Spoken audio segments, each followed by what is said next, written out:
एकदम झक्कास आणि नवनवीन टिप्स पाहण्यासाठी लाईक आणि सबस्क्राईब करा. एखाद्या पदार्थासाठी खसखस मिक्सरमध्ये वाटायची असेल तर ती आधी 15 मिनिटं पाण्यात भिजत ठेवा. 2. भात मोकळा होण्यासाठी भात शिजताना त्यामध्ये काही थेंब लिंबाचा रस टाका. 3. नूडल्स मोकळ्या होण्यासाठी शिजताना त्यामध्ये 1 थेंब तेल टाका आणि शिजल्यानंतर गरम पाण्यातून निथळून थंड पाण्याखाली धरा. 4. रात्री कडधान्य अथवा डाळ भिजत घालण्यासाठी विसरला असाल तर लवकर भिजण्यासाठी गरम पाण्यात 1 तास भिजत ठेवा. 5. थंडीच्या दिवसामध्ये दही लागण्यासाठी ते मातीच्या भांड्यात लावा आणि गॅसजवळ ठेवा. 6. बटाटे लवकर उकडण्यासाठी 20 मिनिटं पाण्यात भिजत ठेवा.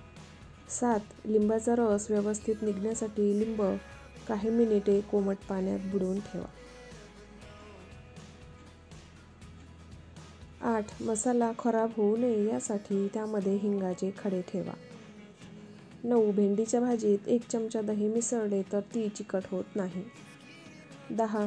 कठीण मळताना चिमूटभर साखर घातली तर पुऱ्या चिवट होत नाही. 11. शेंगदाणे लवकर सोलण्यासाठी भाजताना दाण्याच्या पाण्याचा हात लावावा. 12. वांग, दुधी अथवा कोणतीही फळभाजी रोस्ट करण्यापूर्वी त्याला तेलाचा हात लावून काट्याने छेद करावे. 13. दुधाचे गोड पदार्थ शिजताना जायफळ आणि वेलची घातल्यास दूध फाटते. यासाठी तो पदार्थ थंड झाल्यावर वेलची आणि जायफळ टाकावे. 14. इडलीचा घोळ करताना त्यात काही अर्धकच्चे तांदूळ मिसळावे. याने इडली चांगली नरम येते. 15. उकडलेली अंडी थंड पाण्यात ठेवल्यास त्याची सालपटं लवकर निघतात. 16. पोळ्यांच्या डब्यात अद्रकाचे 1 ते 2 काप ठेवल्यास पोळ्या नरम राहतात. 17. वडे बनवण्यासाठी बेसन मिसळल्यानंतर ते मिश्रण व्यवस्थित आहे की नाही हे माहीत करण्यासाठी मिश्रणाचे 1-2 थेंब एका कपभर पाण्यात टाका. जर ते थेंब तरंगतील तर बेसनाचे मिश्रण योग्य झाले हे समजावे. 18. कुरकुरे भजे बनवण्यासाठी बेसनात थोडे मक्याचे पीठ घालावे.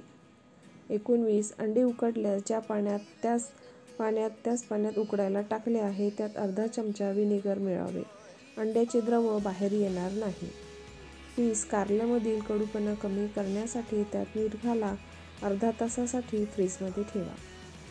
21. हिरव्या भाज्या कापल्यानंतर त्याला प्लास्टिक डब्यात ठेवू नये. 22. कांदा 2 भागात कापून त्यास थंड पाण्यात 5-10 मिनिटे ठेवल्यास कापताना डोळ्यात अश्रू येत नाहीत. 23. बटाटे आणि कांदे एकत्र साठवू नये त्यामुळे बटाटे लवकर खराब होतात.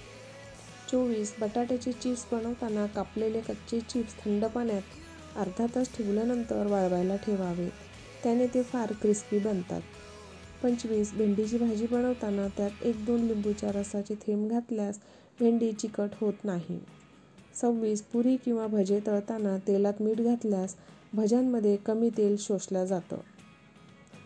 27. पनीरला तेलात फ्राय करण्यापेक्षा त्यास थंड पाण्यात ठेवल्यास पनीर नरम आणि स्पंजी होतात. 28. हिरव्या भाज्या शिजवल्यानंतर त्याचा रंग जातो. त्याकरता भाजी शिजवताना अर्धा चमचा साखर त्यात घातली तर भाजीचा रंग जात नाही. 29. टमाटरचा पल्प काढण्यासाठी कुकरमध्ये मीठ आणि पाण्यात उकळावे. त्यानंतर त्याची साले पटकन काढता येतात. याचा उपयोग टमाटर सूप, ग्रेव्ही व ज्यूससाठी करता येतो. 30. कांदा कापताना डोळे चुरचुरत असतील तर 15 मिनिटे आधी कांदा सोलून 2 तुकडे करा आणि पाण्यात भिजत ठेवा.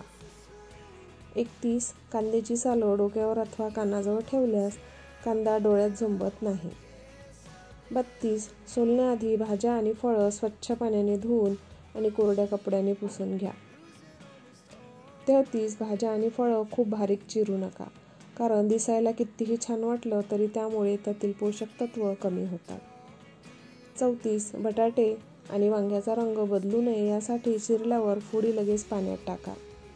35. सफरचंदाचा रंग कापल्यानंतर काळा पडत असेल तर कापताना सफरचंदावर थोडं लिंबू चोळा, ज्यामुळे ते जास्त वेळ फ्रेश राहील. 36. कोथिंबीर जास्त काळ टिकण्यासाठी ती निवडून मऊ कपड्यामध्ये अथवा कागदात गुंडाळून ठेवा.